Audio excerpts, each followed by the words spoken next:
Real Madrid start their La Liga season next week, and after Jose Mourinho's return, there have been a lot of question marks about how this team will actually line up, how will they play, what will be the biggest issues. So we have so far played 4 preseason games. There is 1 preseason game left against Schalke, which will be played in the 16th of August. We have played La Coruña, Ferencváros, Fiorentina, and Leganes under closed doors. So this video will be about everything that I have learned about Mourinho's Madrid. And maybe some of you will catch the same things in those matches. But I know this is preseason, and we have to take this with a little bit of a sprinkle of caution because not every player is back yet. The players' fitness, is not the best yet. The players are still getting to know each other. The balance will get more and more better, as the season goes on. But we can clearly make up a little bit of a picture, especially for the players that have been playing and for the players that have returned for the last 2 games. For example, Vinicius, Valverde, Camavinga, that has been playing the whole time, even Dumfries. And the first thing, before we get even, into the serious business, I just want to mention something to Real Madrid, guys, honestly. The Z500 treadmill for $3.5K. Yeah, this ain't no ad. But why am I even telling you about this treadmill? Real Madrid needs to put these into the training ground and let's get these players running, because what I have seen yesterday, especially in these 2 games, but yesterday mostly in the Deportivo La Coruña game where we won 1-0. By the way, that was the biggest sleep fest of all time. But this treadmill is definitely needed for some players like Vinicius Jr., like the players that have just returned. Bernardo Silva, I know he looks tidy, but hey, there's some running to be done. And the guy that needs the most running, that's definitely not ready, he looks like he's walking still on the pitch, is Denzel Dumfries. Yes, fries is in his name, but that's not the only thing where fries are. They are definitely in his belly from the time he was at the World Cup in America, guys. That treadmill is needed for Dumfries. Please, bro, stop eating those fries, get on the treadmill. Okay, we established that one. I got the joke out of the way. Let's talk about Mourinho. First things first, Mourinho is not happy with this squad at all. He's angry with the players and the World Cup, basically missing out on the players because of the World Cup, like Mbappe, like Jude, like Tchouaméni. So many players have not returned yet. And the players that have returned have either played maybe 2 games, maybe even 1 game, and he just can't use them. For example, Diomande just gone in right now. That's a new signing. For example, not even getting Rodri in the squad, which, Barcelona is probably going to sign him. So there is a lot of, disagreements, I would say, with Jose Mourinho and the squad. Not particularly the players, but he has a different mind of the squad than what the actual squad is right now. Because let me tell you something about Mourinho. If his players don't do what he wants them to do, it's already locked. Yeah, it's already finished for the players. But guys, there's only so much a coach can do in this amount of time. And I know Mourinho, I know his fucking facial structure, I know how he thinks, I know his facial expressions. This guy thinks we are finished. I'm telling you, this guy thinks we are absolutely finished. Every single game on the bench so far has been an absolute disappointment for this guy. Some, halves, 45 minutes of football maybe has been good. But when it comes to especially second halves of football for us, against Fiorentina, Ferencváros, and even La Coruña, where we basically didn't do anything, it's just, this guy is on the pitch like, oh my god, bro, what have I got myself into?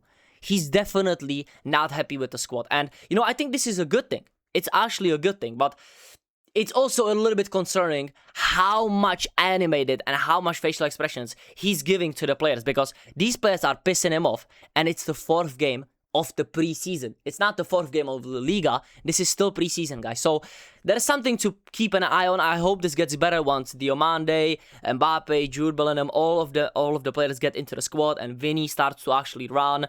Dumfries actually is fit and doesn't, keep eating fries.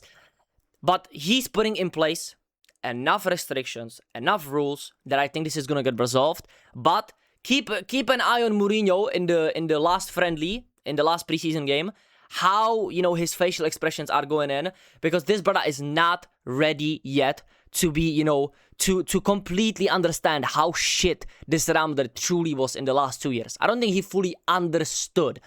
And that's what I actually noticed. That's what I actually learned about Mourinho, is that this brother did not understand how dusty we actually were. But he's putting in rules, he's putting in, you know, hours. I hope it gets better, but hey, there's one more game left, and then we have La Liga, so it better get it better get better quickly. That's all I'm gonna tell you about Mourinho. Now, on Mourinho's side of things, I think there's nothing to mention too much tactically from Mourinho, because the players will be the ones that need adapting more.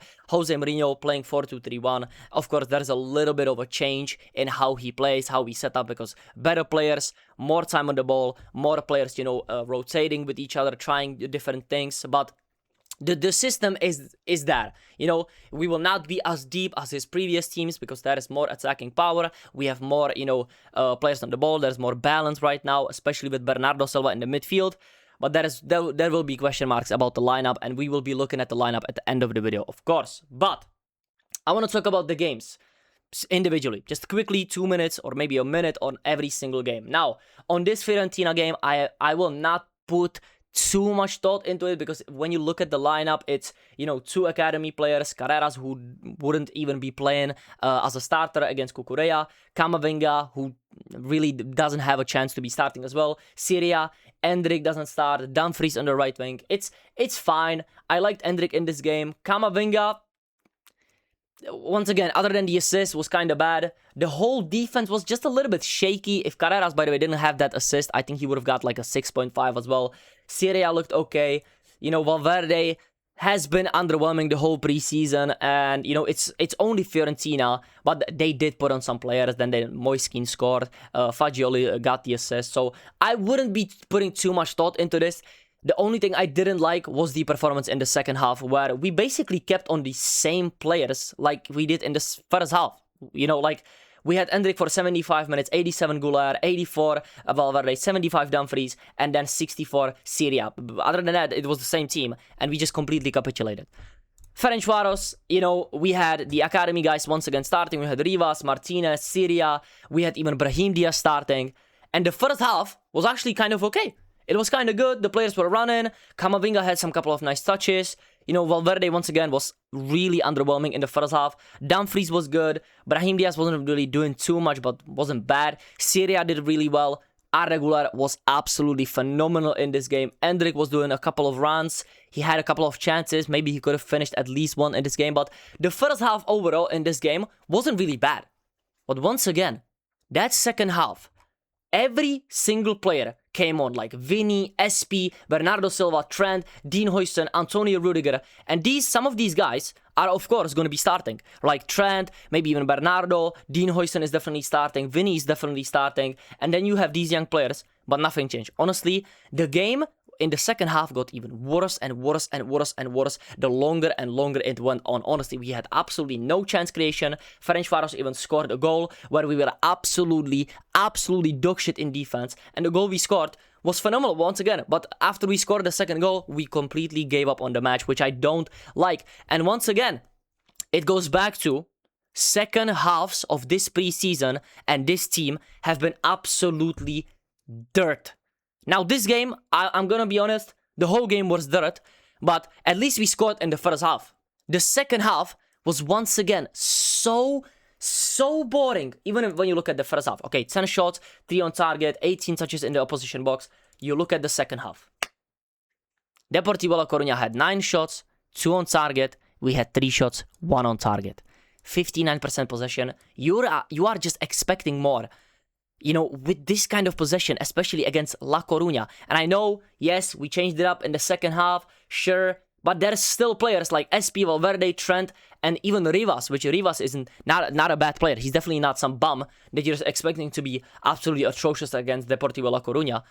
But guys, the second halves of this team have been absolutely horrendous, and it's been a trend for every single game of the preseason so far. So I hope we can resolve this, because the first half, there's some motivation, there's, you know, holding of the ball, the players are locked in. We usually score in the first half as well, or just on the brink of the start of the second half, but then we just completely capitulate and stop playing. You know, I hope it's just the mentality of preseason. Yeah, I don't want to injure myself, and I'm not going to be putting 99% into every tackle and 100% there. I get it. But it is a little bit concerning that in every single match, in the second half, we looked much worse than in the first half. Now, this is, of course, the first game in Ferencváros. This was the first game where we saw Bernardo Silva lace up the boots for Real Madrid. And, you know, many people just expected Bernardo to maybe be a fringe player and maybe come off the bench, maybe even be a backup on the right, because a lot of his games for City came off the right. Even though he was a midfielder, he likes to drift to the right or start as a right winger, that right-sided midfielder. But I think Bernardo Silva, we have to be looking at it now. This guy will actually be a huge part of the squad. If you don't like it, you know, even if you love it, I think we just have to come to terms with this guy will actually be playing in the double pivot. Because why would somebody like him be starting in that game, Deportivo La Coruña, with Camavinga and not Valverde if he wasn't supposed to be the starter? And I get that Camavinga is getting those minutes because I think Jose Mourinho is actually looking at Camavinga as somebody that has potential to start as well. I'm not going to mention this too much in this video, but I might be making a video solely on Camavinga because the Camavinga on the hate on social media and the hate from Madrid players is just overhating. Like Camavinga has been actually doing great in some of the games in preseason. Yes, he had some questionable touches and some questionable passes, especially in the Leganes game and Fiorentina game in the second half wasn't particularly good, but I wouldn't say he's been bad at all. In the Ferencváros game especially, he was probably our second best player. But, you know, the double pivot of Camavinga and Bernardo Silva actually works pretty well. They actually do work pretty well, and I think it's because Camavinga is just much better on the ball than, for example, Tchouaméni. If you saw Tchouaméni and Bernardo Silva next to each other, there's once again a problem of everything is forced to one side where Bernardo Silva will be because Tchouaméni just cannot do anything with the ball. It's just true, guys. He's a fridge on the ball. I have like come to terms with this, and I think Tchouaméni should be in the defense. In the defense. You know, helping with the defense, especially in big games. Not games like this, because if we had Tchouaméni in this game, I think we're conceding even more. Because defensively, like, what was there to even do against these teams? Basically nothing. They had like 3-4 chances the whole game, and most of the goals that they scored were basically because of us in the preseason. Like Tchouaméni would have done no difference, and we would have had even worse ball possession and even worse ball progression because Tchouaméni just can't pass. But my biggest like misconception with Tchouaméni is that he is really good defensively in big games, but on the ball he's just scared. He's so atrocious. So I'm like contradicting myself almost with the statement that he should be playing in big games. But when you look at it from a defensive point of view, yes, you want him there because he's an absolute destroyer. But you get the ball and he just gives it back. Or, you know, he has to do a first touch pass, you know, first time pass, a 1-2. And suddenly you look at Tchouaméni like, are you really Real Madrid quality? But then there's some games like the El Clasico, he looks great, even on the ball, he's, you know, dictating the tempo, and there is not many games where Tchouaméni actually does that. But if he would have, for example, Bernardo next to him, maybe it could be better, because Bernardo on the ball, and, you know, just having that calmness to him. Bernardo is not physical. He's not a better runner than Fede Valverde. I don't think he has, you know, better physical traits than Camavinga. I don't think he's more ball-footed than most of these players. I don't think he's, you know, this crazy strength player. But, guys, he has calmness. He's calm under pressure. He, you know, he can turn to the left. He can turn to the right. He has small, tidy touches. He's a, like, tidy player. Just tight little dribbles in tight spaces. And that might be, what we need in this season. But there's once again that question, who starts next to him? I don't like Bernardo Silva being the savior of this midfield, but he might have to be. Honestly, I was hating on this signing a lot when it happened, because I just didn't understand why not get Rodri first. And, you know, I was kind of right, because we are not even getting Rodri, because we, you know, decided to focus on Bernardo Silva. Maybe we just thought that Rodri was a done deal all throughout the World Cup. Maybe he just, you know, told us, yeah, I literally want only Madrid. But, you know, I get it. I get this signing now, because the plan was clearly not for him to be a right-sided player, because that's what I thought it was going to be. He was never like a double pivot player. He was never that deep.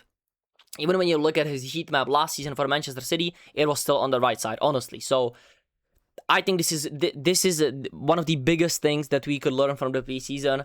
Bernardo Silva's role in this team will be much bigger than some of us have anticipated.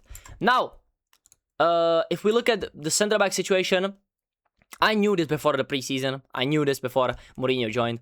But I have to mention this. I did learn, and I have been learning, and I'm fully educated on the fact that our defense, especially the center-backs, are absolutely donkey trash. Guys, they are donkey shit. Yeah, fully, just no filter. They are absolute donkey trash, guys. Dean Huijsen and Rudiger are the worst pairing I have ever seen. They are the complete opposites, but what they do best on the pitch, they don't do it to their best ability. You know, Dean Huijsen, what is his best ability? Probably on the ball, first touch, you know, getting both feet, ball playing ability. Just that. He doesn't even do it well because he's under pressure. So what does he really bring to this team when he can't defend? He literally cannot defend. This guy cannot defend. His spatial awareness is absolutely trash. And then Rudiger, his best abilities are physical strength, probably his speed back in the day, and how he defends one-on-ones and, you know, the space in behind. He's slowly losing his speed. He's literally, like, if I had to describe Rudiger, I would say unpredictable. I think he could be a 10 out of 10 center back one day and a 1 out of 10 center back the next day. And that's because of his mentality. He's absolutely insane, guys. Rudiger is genuinely insane. And we knew this. But it was fine when he could make up for this insanity, you know, of his tackles and sometimes missing a tackle or missing a pass with, you know, some of his heading ability, with his physical strength, with his speed. But he cannot do that now. This brother misses a tackle or misses a player, doesn't catch the run of a player, we concede a goal almost every single time. The goal against Ferencváros is all on these two guys. Dean Huijsen, not that much of his fault, but he still doesn't catch the ball. He doesn't push up to the ball. He doesn't get it. Okay, he lets it go. Maybe he thinks, okay, Rudiger is behind me, I'm gonna get it. But Rudiger doesn't catch his man. It's a goal. This cannot be happening in the UCL or the La Liga game next season. And once again, I have not seen Konate play a single minute for Real Madrid, so I can't judge him for Real Madrid. Then you have Eder Militao, who's 28, still injury prone. It has been 3 years in a row, which he has been still injury prone. So I don't think that's gonna, you know, get any better. I'm not expecting it to get any better. And Raul Asensio, when this guy wants to stay and prove himself, gets injured. Muscle injury, so he's going to be back when we're already starting La Liga, and he's never, ever going to break into the team, other than if we have many injuries in the defense. So our defense needs to get better. We should be looking to sign another center back, but will we do that? Probably not. So I don't think this is an issue we can actually resolve, but I have to mention it, honestly. The issue is clearly there. Now, guys, last thing I'm going to mention is this. Can I just switch it to here? Yes. We have Mbappe, Jude Bellingham, Vinny Jr., Yan Diomande, Bernardo Silva, Valverde, Cucurella, Huijsen, Konate, Trent, Courtois as the predicted starting lineup of some people. Of course, there are some people who say Dumfries should start, Rudiger should be starting, you know, maybe even Tchouaméni with Valverde, Camavinga, whatever it is, just whatever it is. I have learned that we just don't have a starting lineup, guys. I think Vinicius, Bellingham, Diomande, and Mbappe will be absolute locks in the attack and in the midfield. I think Cucurella could be 100% a lock. I think some games Carreras will start as well, depending on how much rest Cucurella will need. But in the defense, I'm not really sure who's going to start because I'm not really too confident in any of these guys, especially Trent, Dumfries, Konate, Rudiger, and Huijsen. Courtois is definitely a starter. I'm not even mentioning Courtois in these lineups because he's just going to be starting when he's fit, let's be honest. But in these 5 positions, especially because Diomande will just start. I don't think there's any question about it if he's 140 million. Jude Bellingham, I don't really know if there's any way he can get benched. If he's not going to be starting as a 10, he's going to be starting as an 8. But then you have the question of Arda Guler, Tchouaméni, and what now? Camavinga. What if he starts the first game, guys, in La Liga and looks like the best midfielder in the team? It can happen. I've seen Camavinga look like the absolute monster he could be on his day. Honestly, like, I genuinely don't think Jose Mourinho himself knows what his midfield is going to look like. Is it concerning? Kinda, because I think we should already, you know, have been kind of stuck on what midfield we want to go into the season with. And I know this is still preseason, and I know, you know, players are returning, but let's be honest, bro. Like, Mourinho knows these players. Mourinho has been watching these players. He played them 6 months ago. He watched them in the World Cup. The midfield should already be there, and I was expecting us to have, you know, a concrete midfield of maybe Rodri, Valverde, Bellingham, or Rodri, Arda, Bellingham. I just knew Rodri and Jude was there. I'm gonna stop mentioning Rodri because he's not going to Real Madrid. So who the fuck is here? Is it Tchouaméni, Bernardo, or Camavinga? Is it Guler, Valverde, or Tchouaméni? Is it Camavinga, or Guler, or Tchouaméni? Like, tell me the combination. Tell me the combination. And like, honestly, I couldn't tell you what our starting lineup for the first game of La Liga would be. But I do think that there is a chance the starting lineup for the first game also looks like this. I honestly, there is a chance that Bernardo will be the deepest, Arda Guler will be a little bit higher, and then Jude Bellingham will be here. I honestly think there is a chance. And I think the defense will be starting out like this, and maybe it will be Rudiger just because they have time, you know, spent together with Højlund and Rudiger in the preseason. And, you know, Trent, Dumfries, I don't really care who starts the first game because I think they offer similar things on the pitch, but I would prefer Trent only because of his ball playing ability. You know, the physicality of Dumfries, sure, but we're going to be playing against a low block against Espanyol, let's be honest. I think this midfield might be starting in the first game, but if I genuinely had to tell you, I don't think we have a midfield, honestly, guys. That's one of the things that I have noticed, that this team just doesn't have a clear, you know, idea, doesn't have a clear mindset, doesn't have a clear, you know, future. It's all up to the last game of the season, where most of the players will actually be available as well, which is the Schalke game, and then the first game of Espanyol.